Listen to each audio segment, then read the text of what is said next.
welcome to my fellow council members and staff, Mr. Cameron, and those people that are watching on Oshkosh Media. I'm Councilperson Tom Peck Jr., and I would like to begin the workshop tonight to discuss the 2018 to 2022 CIP plan. So with that, I will turn it over to Ms. Larson, our Finance Director. Well, good evening. This workshop has traditionally been where we set the structure for our CIP and the understanding of what components are in our CIP, as well as the different funding sources that are available to finance these CIP improvements. As part of our discussion tonight, we will not talk about individual projects, as that is discussed more in detail in our next two workshops. So it's really a more high-level overview for the council and for the public to really understand the function of our CIP and how we finance it. So to start off, our CIP contains several major categories, and attached on the screen are some of the categories which are utilized through our CIP. I'm sure many of you are very familiar with the items that are listed on this screen.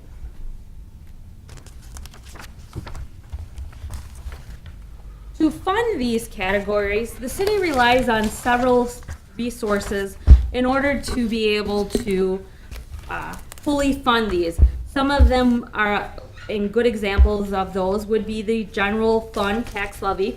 That is a practice that the city has been doing for about 4 years for approximately $1 million a year, where they are funding that with direct levy in lieu of borrowing. Other items could be developer contributions, special assessments, tax increment funds. That's something that we have utilized a lot this last 3 years with our TIF 7, and donations. But there are others that I haven't named that are up on the screen as well.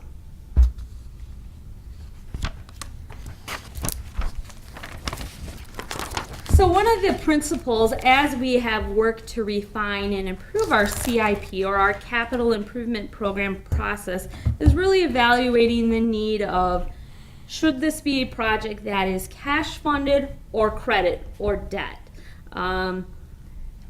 This practice, unless funds are direct expenditures or offsets or cash contributions, the city has to fund the project until the actual revenues are realized. An example of that is we are funding special assessments until the special assessment payments are received. A lot of grants are reimbursement driven, and so in some cases we are cash flowing that until we receive the reimbursement. And then we also have the TIF projects. In some cases, the increment may not be available, and so in the short-term years, we may need alternative dollars, such as debt, to be able to fund TIF projects.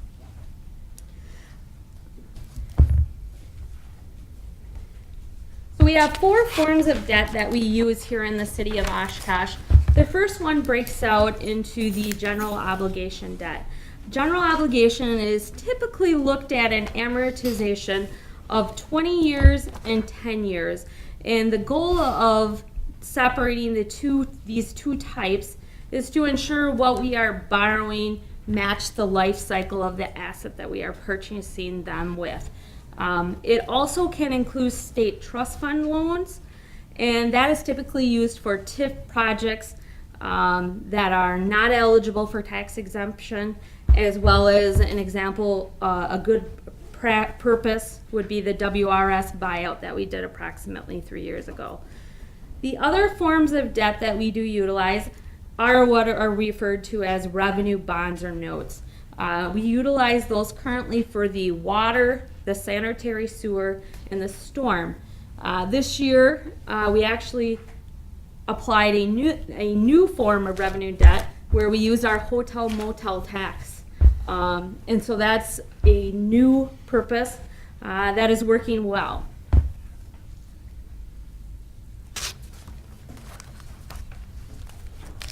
So what separates these types of borrowing or bonding would be how it's paid for. So the general obligation is really relying and backed by full faith and credit of the city.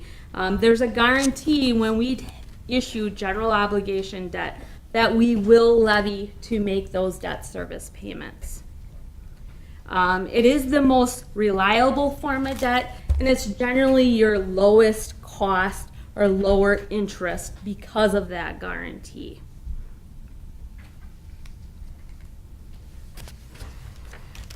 Samples of other uses of GO debt. New this year was the special assessment, and that was applied to address cash flow issues in our special assessment funds. TIF projects and alternative to revenue debt if capacity is available. Many years ago, the city used to actually put all of their debt under general obligation debt, and we're not using general obligation debt.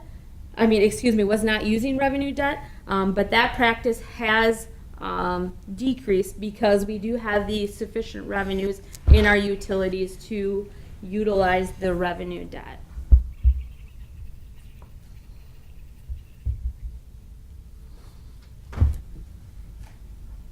So some of the recent applications of how we've used the general obligation debt, in particularly, we use this very aggressively in our street and our stormwater program, and as well as high-profile TIF economic development projects.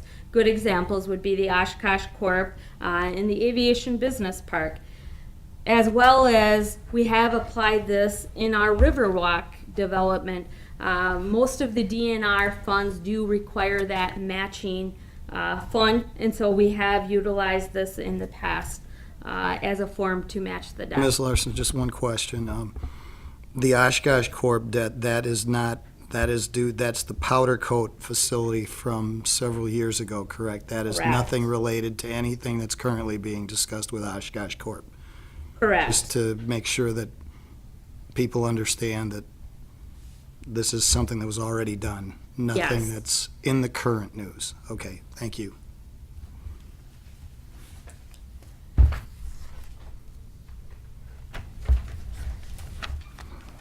So the one thing I'm that, sorry, Oh, no. can you go back a minute? So what, that last bullet point on there, the borrowing for special assessments new? You talk about that a little more? Yep. And so what the city had done up to the 2017 year is, in the past, when we assigned special assessments, we were not borrowing for the amounts that were included in the special assessments. We were relying on the repayment of those special assessments from the residents to pay for those project costs. However, about 50% of our special assessments are not paid within the first year of the project costs. And so in order to ensure that we improve the cash position, because 50% is funding their special assessments between 10 and 15 years, the repayment option, we need to cash fund those with borrowing now. And as those payments come in, we will repay the debt. That is the solution to reduce the negative cash position that's currently in that fund. So when this says new, that means now going forward, or new as of when? So it started in 2017. Okay. Any other questions?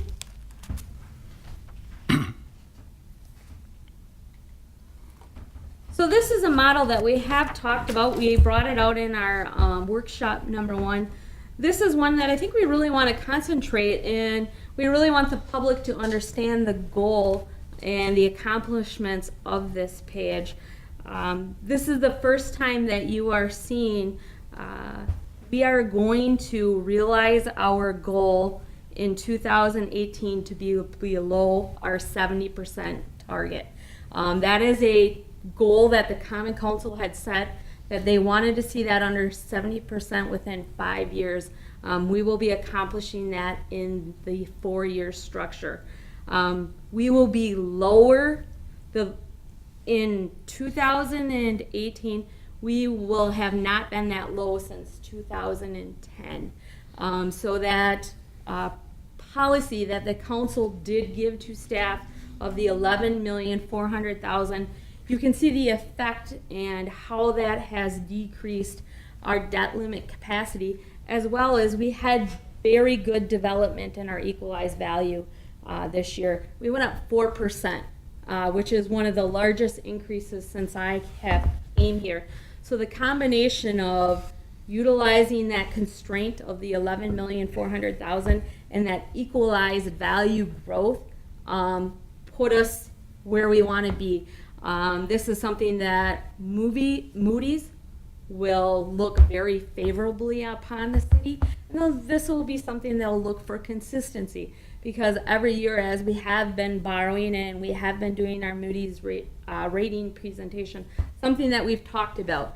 But to have hit success and to be able to show success is huge for the city right now. And to have met that within the 4-year structure it is much attributable to those two factors. And what's our current Moody's rating? AA2? Right. Yes. And we've been at, in that, we haven't had any downgrades or anything recent, or No, you have I not. didn't think so. Trina, on 2016, it looks like we had about an $11 million increase over 2015, and then we dropped drastically for 2017. It looks like there might be some kind of comment in that cell. Can you talk about that, please? 2016 was a major year of the calling of the debt. And so what you're seeing is when we do call that debt in, it has to come in and it has to come out. So really that is what the comment is related to. All of those callings produce tremendous savings for the city. It's well over $1 million of savings that we were able to realize through those calls back in 2016. In essence, refinancing our debt. Yep, as refinancing. And then also, wasn't the state trust fund loan as well as the Central City Garage were in those some of that fell in that year too. Yes, correct.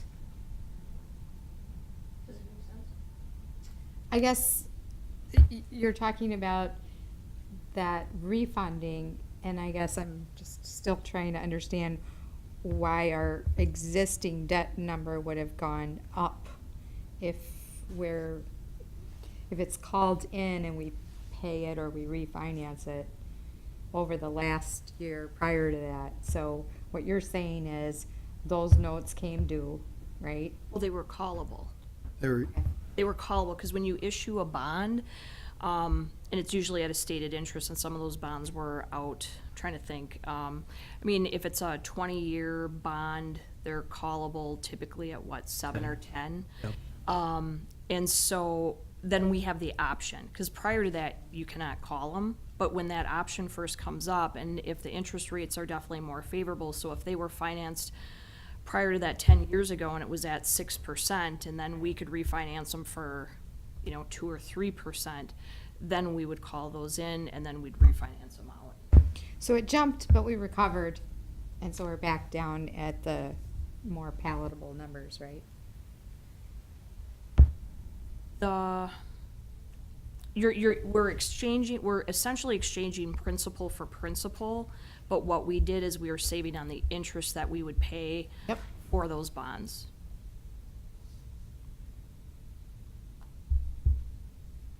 So then what would represent from 2017 to 2018 another 1.4 million increase? So how that would offset is we are paying off principal every year, but we're also drawing at least 11,400,000. So if we have not paid off more than that 11,400,000, that total existing debt is going to grow. Okay.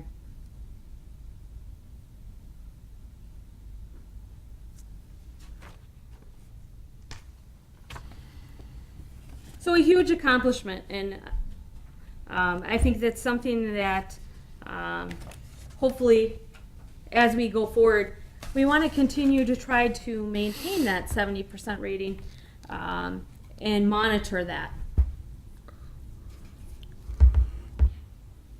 One of the footnotes says that we're assuming a 5% interest rate on future principal payments. Correct. How does that change from year to year? Or at least in this calculation?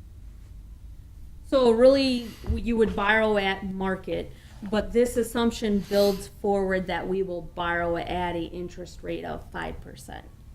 So it's just part of the model calculation as an assumption to build it forward and to project that the debt capacity in the future years. So the 11,400,000 in the future years is assumed to be borrowed at 5% is. And if we get better, great. Yep. Otherwise, let's just hope it doesn't go over that, right? I just had a question. I mean, historically, the rates are a lot higher than 5% over the last 30 years. I mean, how could we assume, wouldn't they be? I mean, money's cheap right now. 5% is kind of viewed as the historical norm over the last, say, big picture 30-plus year period. Okay. Certainly, you go back to, say, mid-late 80s, and yes, you had, interest rates that were higher than that, but that's obvious, that average is offset then by, say, early, to mid-2000s and prior to the 80s, so. Any other questions? So then if you move forward to page 10, this is just the graph trying to show where we went from 2009 and where we're projecting to be in 2024.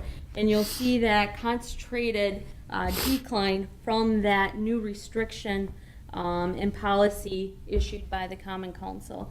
The good thing that I didn't mention is this is a very, what I would consider to be a conservative model, because in this model, not only are we assuming the 5%, but we are also assuming a equalized value, no increase in that equalized value.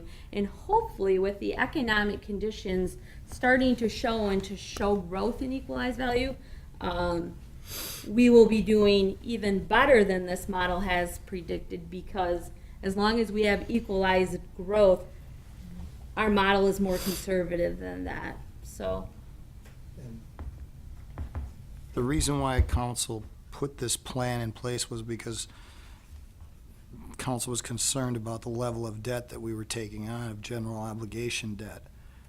And understanding that general obligation debt is how we build streets and all the other projects we need to do. But it's a balancing act of maintaining your debt level at a rate that you get a good interest rate, so you're seen as a good credit risk, but at the same time trying to address the projects that need to be done. Now, we could turn around and start levying and borrowing more to do more street projects and that, but then we would have to borrow more, and then possibly our credit rating goes down, and then, so it's a balancing act that we have to follow.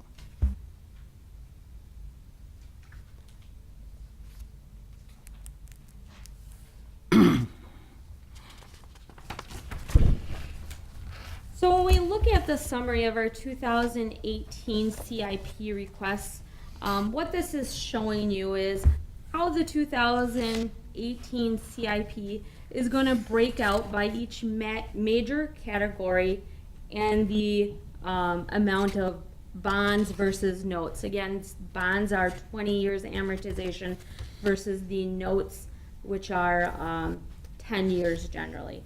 And so what this is showing you is that overall, for general obligation projects, we are proposing, and which we'll bring forward to the council, is about $12,785,200 in general fund projects. That includes our equipment request, our street request, our parks improvement. However, of that $12,785,200, $2,143,300 are going to be offset with direct TIF 7 contribution.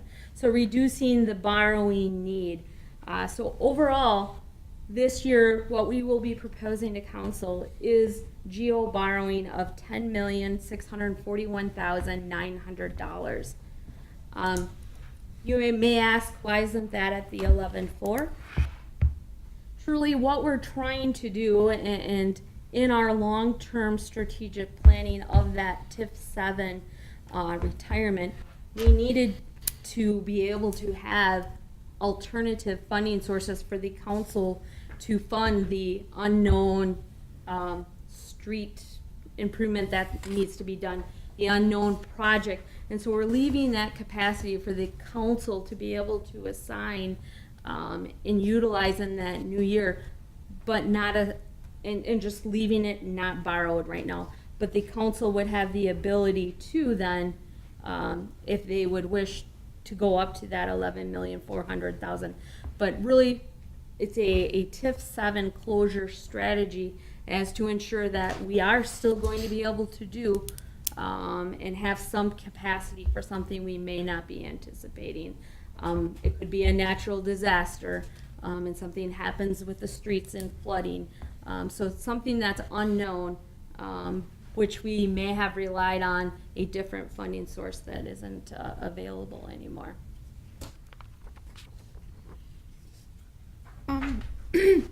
James, on the GO amount for complete streets and utility improvements, can you talk about some specifics under the utility improvements that are anticipated in this amount? Well, the utility improvements are not included in the 3.6 million. That's just the general obligation funded portion of the complete reconstruction projects. The utility costs associated with those projects are funded by revenue debt. Okay, so why do we have utility improvements in this label? Because the title of the CIP section is complete street and utility improvements. So that's the actual title of the CIP section. Okay. And there are some items for the transit utility that are in Oh, this okay. section All right. also.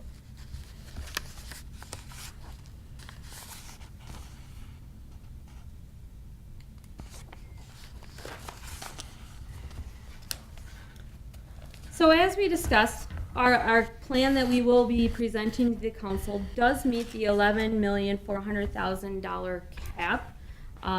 We have actually met that 70% borrowing capacity. We are levying approximately $1 million into direct contribution for our capital asset program. And the one long-term goal, which we're still working at and thinking about through our long-range finance committee, is that equipment replacement fund, which is hopefully something that as we reach and obtain these goals, is something we can start tackling.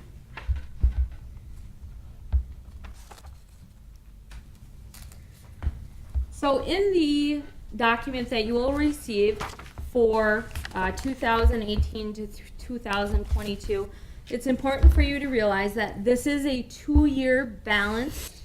So each year will not exceed for 18 and 19 the 11,400,000. A minimum of 3,800,000 has been allocated to the streets for 2018 and 2019. That's each year, correct? Each year.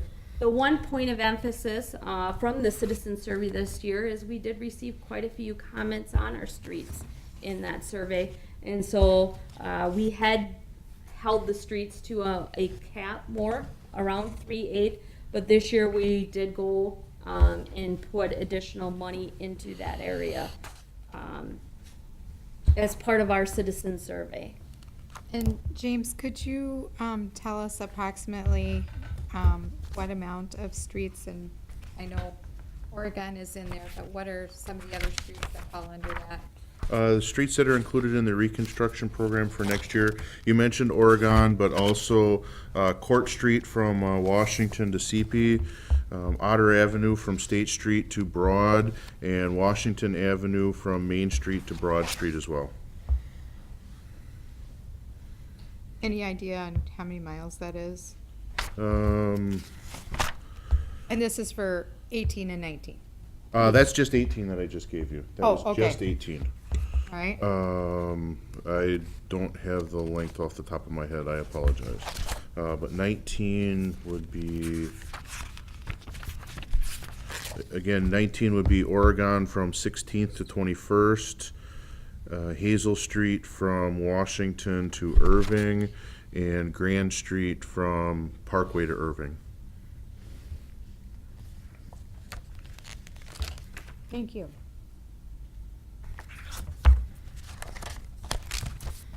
So the last item we really want to talk about is the years 2020 to 2022. Those years would not be balanced to the 11,400,000. And the reason that we do not balance those years is those are very fluid years. We're trying to really predict and reach equipment failure, street failure, with infrastructure failure. So we do budget the 5-year CIP, but the 2 years are good concrete years, and the remaining 3 are to help us forecast and help us plan those core 2 years as we start in the new year.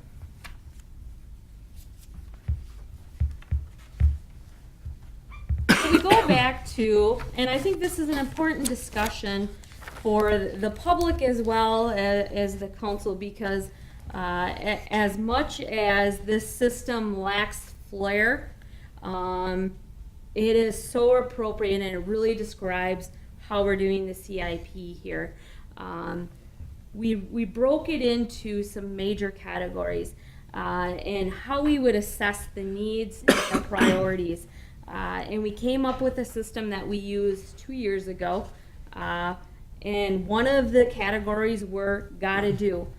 Imminent failure, contractual obligations, required for maintaining grant eligibility, ensuring long-term infrastructure needs are met. Those are just a few of the major priorities that for a project to be considered gotta do, and something that was going to be financed through the CIP.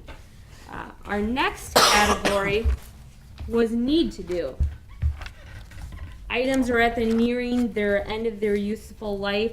We're incurring addition non-value added maintenance costs and adherence to replacement schedules to avoid log jams, and proactive projects to avoid gotta do status. These 2 categories are what we traditionally have funded with our CIP. And as I sit in front of the council this year and the public, I would say that priority has not changed. We haven't dipped down into that next category. And much of that is related to the aging infrastructure and still trying to complete that catch-up work with the infrastructure to meet the ongoing needs of the citizens. We then had the next category, which was the should do. Continued investment in cultural, recreation, educational facilities, neighborhood development and improvement, avoidance of increased maintenance costs, meeting the other goals of the city's strategic plan, and then the proactive to avoid gotta do status. This is something that I can tell you, in nature, this is something, some of these projects are getting hit. Not all the should do projects at this point. We're still not able to finance them all, but we're touching into this area. And it is something that we will continue to evaluate. So each year, then when you're looking at those structures of must, need, and should, and as our strategic plan shifts priorities, are we still matching up this priority with what we have in our strategic plan? You lead me excellently into my next slide, Councilmember Palmieri. So as we outgrew our gotta do, should do, and need to do system. The Long Range Finance Committee devoted a large amount of time, and they developed a new CIP policy. That policy was first adopted in June of 15 and implemented in the 2016 to 2020 CIP. This policy brought the gotta do, need to do, and should do to a numeric scale, and also brought in, is it in conformity or part of the strategic planning? And so there are specific scorings to ensure a point value for connection to that strategic plan. It includes about 10 areas that are rated. Each department does their own independent rating, and then when they come before and meet with the city manager and myself, the city manager also scores those projects. You will see a publication of all those scorings, and one of the most amazing things that I like to see is the scores align with how we generally fund these projects. The scores where it's a higher project, a high score in a CIP request, it's 200 points is Maximum. a maximum, and what about 140 is a pretty high score, 140 to 150. They can achieve those points through about 8 categories of scoring. That is something that will be included in your CIP book, and I encourage you to look at that. And it's back to that gotta, need, and should do concept, but it's assigning that numeric value. I know that we had seen that last year. That was my first budget cycle. But what I'm wondering is, because I don't remember seeing the criteria of those 8 categories you just mentioned, would we be able to get that, or would the public have access to that as well? Yep, it would be available out in, because it was a policy that was adopted by council, it would be available out in our city clerk council agenda minutes, but that is something that we could pull up and include. Also, I would be happy to send it to you as well. Yeah, if we could include that when we're publishing those scores, just as part of an appendix or an index. Are you looking for just what the categories are, or are you looking for the individual scoring for each Scoring for project? each, yeah. I mean, both. What are the categories and criteria, and how did each of the projects score on that matrix? Thank you.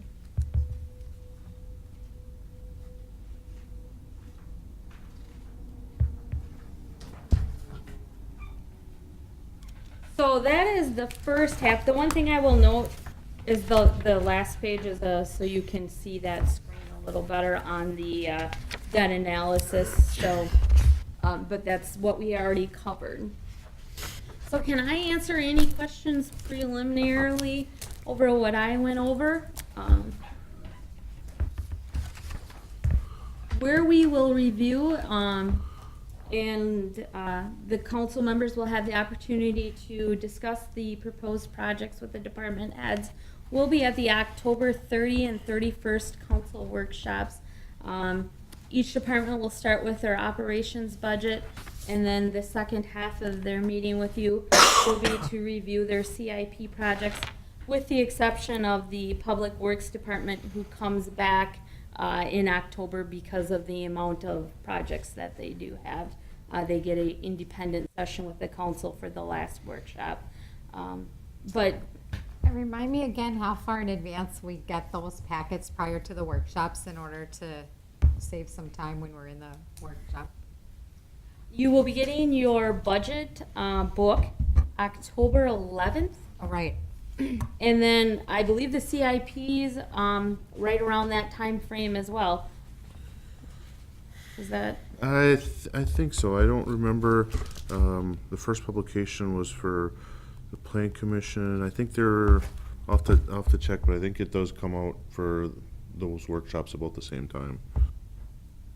For what? I'm sorry? I think, the copy of the CIP book comes out about the same time with your operating budget packets as well.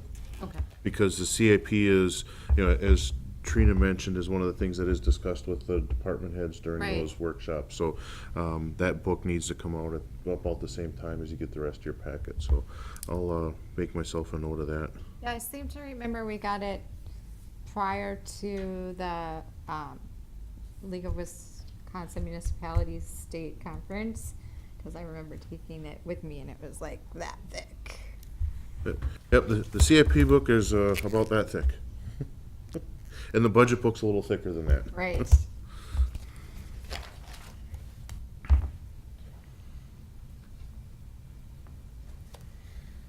So if we don't have any additional questions in regards to our capital improvement program, the next item that we have targeted to go over with the council, we're doing this out of our traditional order that we have done in past years.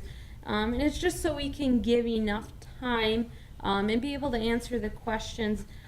We want to present the cash flow analysis for the water, sewer, and storm utilities. Mr. Cameron from Ellers is here this evening to present that to you. These models that you will see will be incorporated and part of the budget that you will see when you receive your book on October 11th. But the one thing we really want to focus on tonight is what we're looking at in the model and how it's performing and what's the impact to the rates. And that helps lead us very well into our budget discussions that we'll have in the end of October. The one thing I would just note is the documents you have are in a draft form, and they're in a draft form because we are still finalizing those utility budgets. So, but primarily what you are seeing in the current rates and the proposed rates, those numbers will not change. They will be consistent with what you see in tonight's presentation. Just to preface the presentation, there's been some chatter lately on a lot of social media about the city's debt level. And as we just indicated, the GO bonding level is that debt is coming down. But there has indeed been an increase in these, in this area of our borrowing. And if, John, maybe it'll be a part of your presentation, but I think that part of the reason that has increased over time is because we're undertaking significant projects to maintain our sewer system, to make sure water gets delivered when people turn their tap on, as well as our aggressive stormwater management system. Is that a fair comment? Yes, it is. Okay. Thank you. Well, good evening, everyone. John Cameron, Municipal Advisor with Ellers, and I believe this is our third year of doing this long-range cash flow analysis for all three utilities. And really what the purpose of it is to kind of look at what I would say the 30,000-foot level in terms of from a longer range perspective at developing a preliminary financing plan to pay for the costs of your capital improvements identified in the CIP for 2018 through 2027. So again, a longer range perspective. And then along with that, to start to get a handle on the impacts that these projects would have on user rates, as well as looking at your debt service coverage ratios, and we'll talk about that tonight. That's something that when we issue revenue bonds, we have to be very aware of, and the ratios are in existence for the life of the debt. And then also looking at your utility reserve levels. So it's, again, kind of a balancing act between those three items. And what I would say is that when we talk about, the preliminary identification of user rates, particularly beyond 2018, what we're doing is starting to identify preliminarily what these potential rate increases might look like or might need to happen. On an annual basis for the sewer, we do a more extensive cost of service sewer rate study that gets brought before the council a little bit later in the year. And then on the water side, we have the regulatory environment of going through the Public Service Commission, and we will complete an application to increase water rates with these approximate percentages, but then there's a relatively lengthy review process that we go through with the PSC in terms of vetting that increase, and it may go up or down depending on how that review goes. Can I just ask a scenario question? Sure.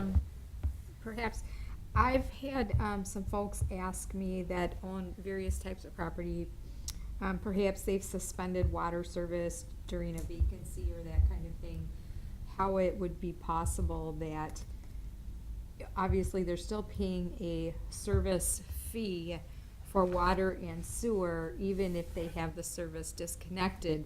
But the question came up, how would it be possible that they would be paying for a higher volume of sewer service than water that's not coming in? So, in other words, water's disconnected, but yet on their bill, it looks as if they're paying for a higher volume of the sewer when they're not actually having anything coming in.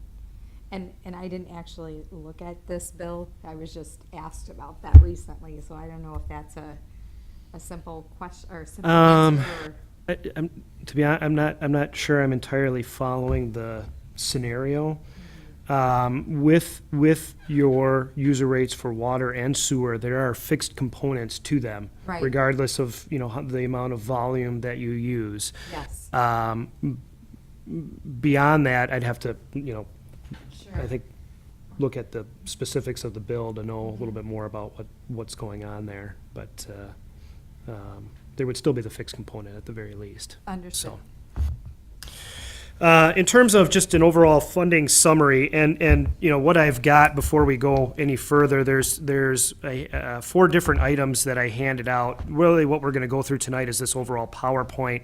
The other, what we've included for your perusal would be the longer range capital improvement planning documents in greater detail that feed into this PowerPoint, but really what we'll focus on is just the overall PowerPoint tonight. So from a funding standpoint, what's been identified in the draft capital improvement plans is approximately $329 million in long-term financing across the 3 utilities, and you can see it, sewer, storm, and water in terms of the amount of projects that are included in the capital improvement plan as the first line item through the 10-year period, the amount of cash on hand that is been identified within those plans to be used, and again, spread out on an annual basis.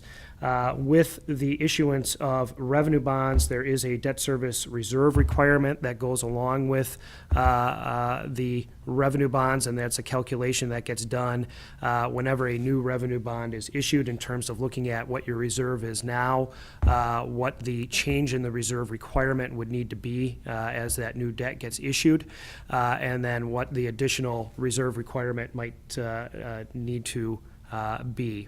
John, it just, why would the stormwater utility, which is only going to be bonding for about 89, I don't mean only, bonding 89 million, and the water utilities bonding about 116 million, but the debt service reserve for The reserve ratios are actually different for each of the 3 utilities. It is, and that's a good point that you're raising. Within the water utility, one of the potential funding sources for some of the larger projects are safe drinking water fund loans through the state. Those programs do not have reserve requirements through them. So, it really is to the city's advantage where you're eligible for those projects to take advantage of them, because as you can see, it cuts down on the reserve requirement. But it's a very good observation there. So you can see kind of the different breakdown between the three utilities in terms of the overall amount of funding over the next 10 years that's preliminarily been identified.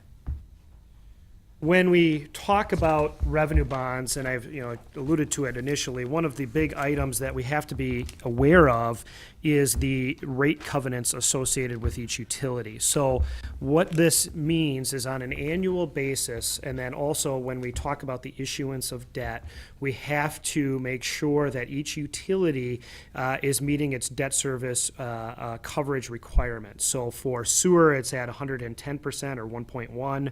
Water is 1.3 or 130%, and storm is 1.2 or 120%. So annually, what that means is we have to make sure that you're taking in enough revenues from user rates to be able to pay your operating expenses. So this would be not inclusive of depreciation or amortization, those real cash items.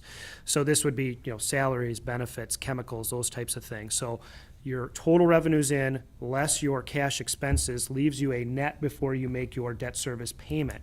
That net before you make your debt service payment has to be, in the case of sewer, at least 110% of the existing revenue bonds payment. So this would not include the general obligation debt that is associated with each utility. For water, it's 130. For storm, it's 120. So that's on your existing debt, and then when you get ready to take on new debt on an annual basis, you have to be able to demonstrate that you're not only meeting that requirement on your existing debt, but you'd be able to meet it on the debt that you're taking on. So what we're having to do, again, from a planning standpoint, is identify, in advance of these projects, what the potential rate increase would be, particularly on the water side, because it does take a little bit longer period of time to get through that regulatory process, but you're having to have new rates in effect by the time you take on the new debt that you're doing for each year. So within the model, that's kind of what we're looking at, is making sure that you're able to meet those reserve requirements in addition to the debt that you're taking on. So kind of going through these one by one now. Within sewer first, what we've got is a cash flow analysis, again, that we've been updating for the city for the past 3 years. So if you've been in these presentations before, the format would look identical to what it's been in the past. But, simply just to kind of walk you through this, we've got revenues at the top of the screen, with the primary source being revenues from user rates. You have minor amounts of other revenues coming in. So we have total revenues coming in. We've got operating and maintenance expenses projected out over the next 10-year period. And then we show your existing debt broken out between general obligation and revenue bonds. And then what we're doing is adding in the new debt that is projected based on the capital improvement planning that is done, and then taking that a step further to size out what these debt obligations might look like on an annual basis, and then projecting out principal and interest payments. And that is shown in detail in the packets for each of the utilities. So you can see, revenues coming in, less our operating and maintenance expenses, less our debt service payments, and then really less any cash-funded capital improvements, which is offsetting the debt issuance on an annual basis. That gets you to your net annual cash flow. So you can see that for a fair amount of years, you're in a positive standpoint. Some years you may be negative, depending on the amount of capital that you're planning to do on an annual basis. But from what I can say for each of the utilities is that we have, for the past 3 years, in terms of these projections, been showing the need for annual rate increases for each utility. And what we're showing tonight for the sewer is very consistent with what we've shown last year and the year before in terms of the overall percentage increases. Is that a laser pointer right there? Yeah, it should be. Okay, I don't want to turn it, but I don't want to just turn it off. It's the red button. Yep, that's. Okay. So the percentage there we go. Oh, it doesn't show on the Doesn't show screen, on the sorry.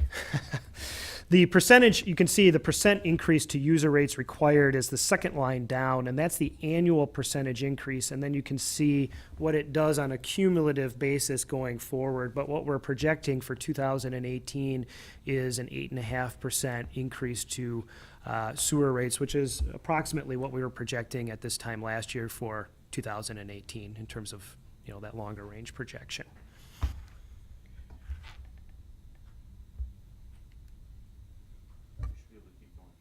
Okay. I can't. John or Trina, can you go over the total other revenues? Looks like 17 and 18, we've got 150,000 in there, and then there's a drop in there in 19. And then significantly less in 20 and 21. I'd have to look at what those years specifically were. Primarily, what's in there is forfeited discounts mainly, just late fees. So there may have been some other items in 17 and 18 that bumped it up, but then it coming back down in other years. But primarily, it's your revenues from user rates. Oh, just showing that top line. Okay. And it's what that's related to, James, and you might be able to talk about that. It's in relation to the water utility and the sewer utility, and it's a revenue that is driven from the water. Recently, the formula was looked at that it needed to be recalculated in the Public Works Department, which changed. It reduced the amount of expense in the water utility, thereby reducing the revenue that the sewer does generate. Oh, you're referring to our suspended solids at the Correct, water filtration suspended plant? solid calculation. Yeah, there were some, there was a valve and a meter that needed to be replaced, and it was, the meter and the valve were reading very high, and so it was, it was telling basically it was overestimating the amount of waste that was being generated by water filtration that was being treated by the sewer utility. So we had to go through a series of tests and get some equipment replaced so it was reading more accurately. And The other item that is in there is interest income. So beyond kind of the initial planning horizon, we're estimating, very conservatively on interest rates for interest income as well. Okay, some simple math question here. So when we look at the individual, the percent increase to the user rates required, and then we look at the next line, the cumulative percent rate increase. That cumulative percent rate increase is over what period of time? Because when I add up those top line, I don't get the same. It's not it's not a one-to-one ratio in terms of just being able to add those. There is a compounding effect to increasing user rates that gets built into that, which is why we show that that line. So it's a good question. In terms of, beyond kind of the initial couple of years, what we're showing would be, a little bit above an inflationary increase in, years 2022 and beyond, but certainly a little bit lower than what we're showing kind of in these initial years. And from a coverage ratio, that last column there, James, that coverage ratio is what we're, again, looking at here when we develop the cash flow. So we're looking at your total operating revenues coming in, less your operating expenses, leaving your an amount available to make your debt service payments. You have your existing revenue bond, principal and interest payments, and then we're adding in the new. And again, sewer, the requirement is 110, and we can see that we are above that.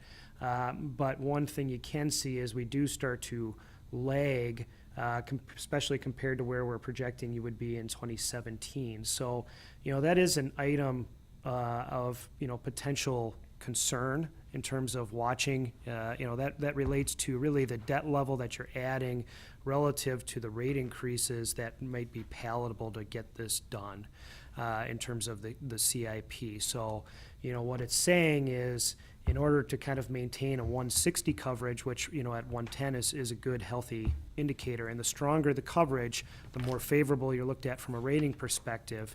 What that would tell you is that, you know, you would need rate increases that are even higher than what we're projecting. What we're showing is these would be kind of the rate increases that would be necessary to still maintain coverage at a, you know, on a level that is above 110. And James, you might be best to speak to this, but when we take on these projects, it's you take on the project and the cost is the cost because you have to upgrade the facility, so to speak. It's like you can't, you know, if it's going to take $10 million to do what needs to be done, you can't only put $8 million into it. You could scale a project to pay less, but it really wouldn't meet the needs Some moving projects. forward. It's very difficult to scale projects. Some projects that might be possible, other projects, it's just not in order to meet, you know, our regulatory requirements that we have. You know, certainly as we get into water, there is one very large project, you know, the Clearwell upgrades. That is something that is, you know, from a regulatory standpoint, you know, the DNR has had us on notice for approximately 10 years that we need to get this project moving. We had been holding off to allow the retirement of some debt from the last major plant construction project, you know, that was completed 20 years ago. So now, you know, that debt is being retired, so that's why we had been holding off on this project. But it is something, you know, the DNR is, you know, certainly very cognizant of where we're at, and, you know, they are making sure we get that project moving.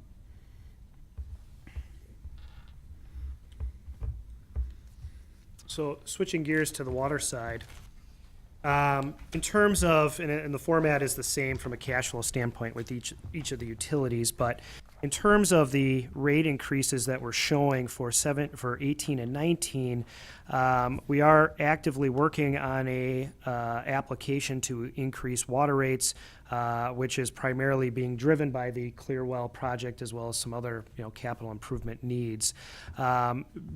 Within the framework, regulatory framework that we have to, all utilities have to live with the PSC, they operate very much on what's called a test year format. So as projects are done, they're booked into what's called your rate base, which is essentially the value of all the assets that the utility has paid for. You then start to earn depreciation and a rate of return on that. And with a project, a large-scale project that goes over a multi-year period, what they have in effect is a two-step rate increase to say, we'll recognize, you know, potentially what is being booked into rate base in 2018, and then what would be booked into rates in 2019, and allow you a second step. So what we show from a cash flow standpoint, when we initially talked at this point in time last year, what we had identified with your next case, which was 2018, was the need for a 15% increase. So we're still projecting that. It's just broken between two different years. In talking with PSC staff, they may allow that to kind of go into effect in 1 year, again, recognizing that you need rates in effect to be able to take on the debt. So it's kind of a chicken and an egg thing, really. You need to, you know, from a rate perspective, you need the project to be done and booked into your rate base. But in order to do the project, you have to be able to take on the financing. So I think there's going to be, as part of this rate case, some work to be done with PSC staff, but preliminarily, that's what we're showing from a cash flow perspective. But then beyond that, what we're showing is really starting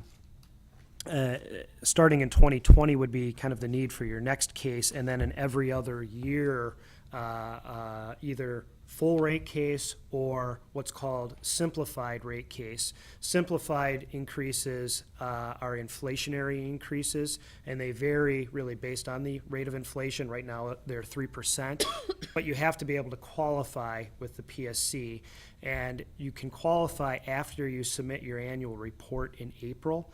And if you have a benchmark, if you have a rate of return that is below PSC's benchmark, you would be eligible.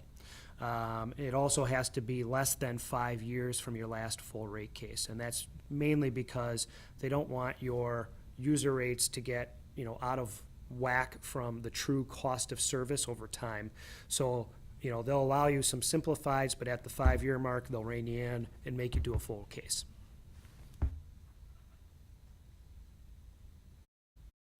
So that's what we're showing on an every other year. So full rate cases in '22, potentially in '24, with more simplifieds beyond that. And I think, again, the short term, 18, 19 are ones that we have, more well-known, can definitively say we've got an active, rate case. These ones beyond that, this is what we're preliminarily projecting based on the CIP. But as always, we have to go through that very detailed application process. And then here's the coverage analysis with water. And again, with water, what we're showing is really we do have some years where we get very skinny. So I think, it's something to monitor. It's also something to monitor in terms of the use of cash within the utility as another source to potentially, not, in the short term, but in these more out years, to be able to potentially further offset borrowings to help improve, lessen the debt service burden and improve coverage. But again, that's out years, not necessarily 18, 19. So that's something to, I think, continuously monitor, and that's really one of the benefits of doing this analysis on an annual basis, is being able to really kind of get a handle on, what the effects are of, modeling if this, then that, in terms of capital improvement plans. And I think one note that's important to talk about as part of our discussion as we look at our rates, one of the challenges that the city of Oshkosh has is we don't have a large industrial water customer user. And so we need all of the infrastructure to support the entire city. However, we don't have a large user to buy our water. And so the cost of that infrastructure, unfortunately, it's spread out to the existing rate base, and a lot of it is citizens who are buying more efficient appliances, washers and dryers and dishwashers and toilets, and they're utilizing less water, which is good, and utilizing the rain barrels, but it thereby decreases the amount of usage, thereby increasing the cost to deliver water. And it's a challenge that's faced not only in the water, but also in the sewer, Right. because you use your meter for your sewer from your water. And so with the absence of a large industrial user, it's the cost to continue to fund the infrastructure is going to continue to be challenging. I don't know if you would have any additional comments Well, on that. what I would say, and this is not unique to really any utility in the state, or even the greater Midwest or the nation for that matter, is so much of a utility's costs are fixed in nature. The investment in the infrastructure in terms of your depreciation and rate of return, which really goes to pay your debt service, as well as to further reinvest in the system on an annual basis, as well as when you look at your operating costs, so much of your operating costs are fixed. So if you were to have, say, a huge user and they leave town tomorrow, you are going to have potentially some reduction in cost, but not much. I actually just dealt with a situation in a different part of the state where their largest employer left, and they used over a third of the water for the system. And what we saw was some reduction in cost in terms of chemicals and electricity and stuff like that, but it's minor compared to the overall revenue requirement in terms of their existing debt, the other costs associated with running the system. So let me get this straight. You're saying that because we don't have a very large industrial client and large industrial customer as relative, so I don't know how you define that. But then you're also saying that in those situations where they no longer had a large industrial customer, there wasn't a huge difference, so I'm confused. Well, what I'm saying is a lot of a utilities costs are relatively fixed in nature from an investment in infrastructure. So as you see reductions in usage, and if you had a large user to potentially buy, a significant amount of water, that's great. But when we see reductions in usage, particularly in the residential class and commercial class, which is what we have seen in the city and beyond the city, you still have the investment in infrastructure that has already been made in terms of putting the pipes in the ground and providing the amount of capacity to service these the existing customer base that does not go away. Right, so then, with a larger industrial client, the cost of providing or adding that additional service is kind of offset, is that what you're saying? The cost per unit of water would go down significantly with a large user because, as John mentioned, a large portion of your costs aren't going Right. to change. Right. So if all of a sudden you're selling, 30% more water, but your costs only went up 5%, your cost per unit Right. is going to go down significantly. For that industrial user? No, for everybody. Okay, all right, because I Right. know in Waukesha, they had some discussions about, Right. it was the reverse. Waukesha has what's called an inclining block rate structure for its just for its residential class. So what they're trying to do is send pricing signals to force people to conserve water. Now, they did it for a very specific reason, and what I would argue is that if a utility was going to look at that, it should be for a very specific reason. Okay. But their situation is they had their aquifer Right. that was being drained, where they needed to do something to prevent that from happening. So now they're, obviously going through the process of switching to Lake Michigan water, but, right. Okay. So the final utility then on the storm, in terms of the rate increases, this is actually identical to what was shown last year in terms of the, or virtually identical to what was shown last year in terms of the percentage rate increases in 2018 and beyond, in terms of right around the 7.5% to 7% range for increases to the rate per equivalent runoff unit or ERU. So that is consistent, which is good. The cash flows that are being projected are still sufficient to be able to take on the, I'm just flipping to the next slide, projections for future years beyond the 2022, 2023 mark is where we start to potentially see some relief in the rate increases. But again, that's going to have to be, continue to be monitored on an annual basis. And then here as well, what we're showing is stronger coverage initially, and that coverage still, above the minimum threshold, but, we are seeing a bit of a lag down into the 130s to high 120s. So again, what that would tell you is in order to kind of maintain coverage around 150, which is approximately where the utility is now, what we'd be showing is even, a little bit higher rate increases than what is necessary here, or a reduction in borrowing, or a combination of the two.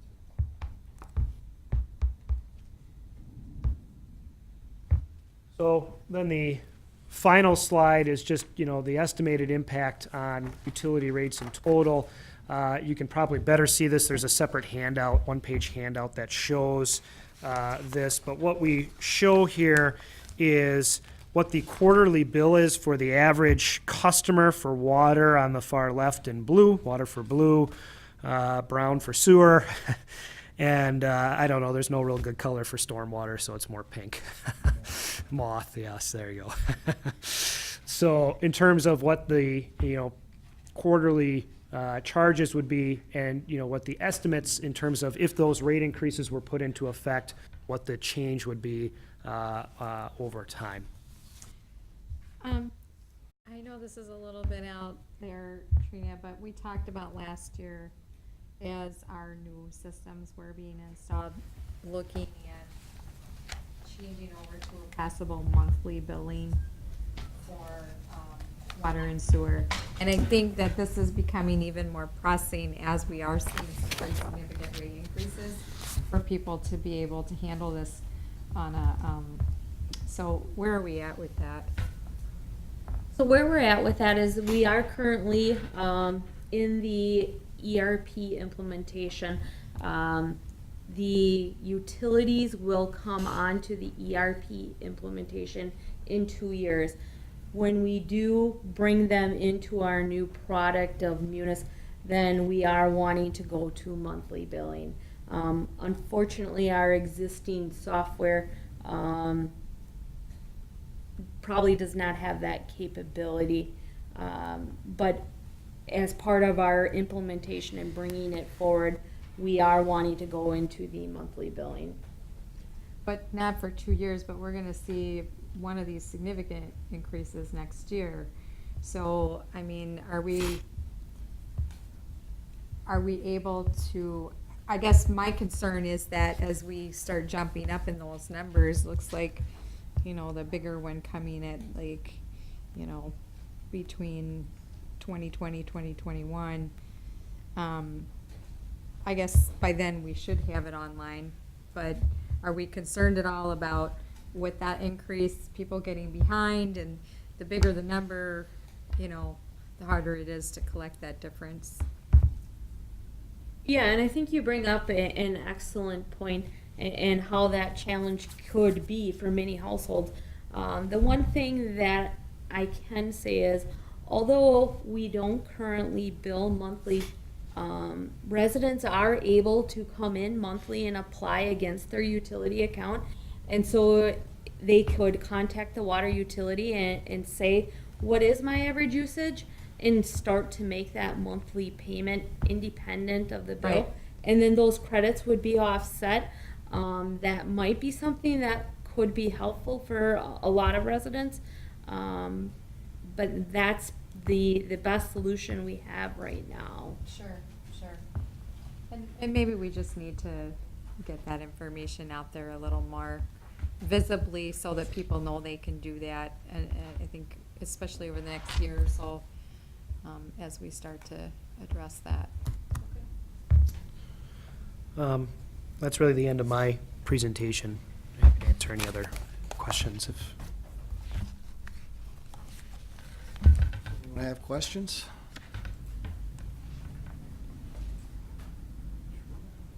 So then we're on to the, if you want me, just work the remaining workshop schedule? Yep. Well then, what we're looking at then is that we'll be doing the 2 full-day workshops on the proposed budget and CIP on October 30th and October 31st from 8 a.m. till 4:30. Then there will be the final workshop on November 15th. And when would the public comment workshop, or when would the public comment period be? That is in November. And it's going to be right around that November 15th.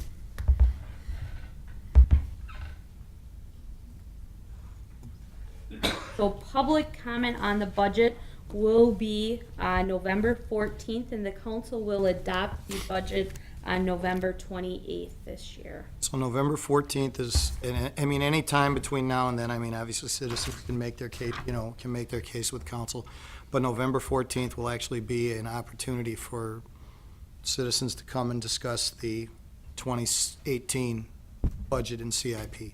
Correct. We're also having the neighborhood CIP public informational meeting on Monday, October 9th. I believe those letters, actually, I know those letters have already gone out to properties adjacent to all of the street reconstruction program. And that's also those dates and everything will be on the city website as well. I believe they are, but we'll have to check that. Okay. All right. If there are no other questions, then we will bring this workshop to a close. Mr. Cameron, thank you very much for coming up and Sure. Thank you. presenting to us. And so with that, we will close this workshop.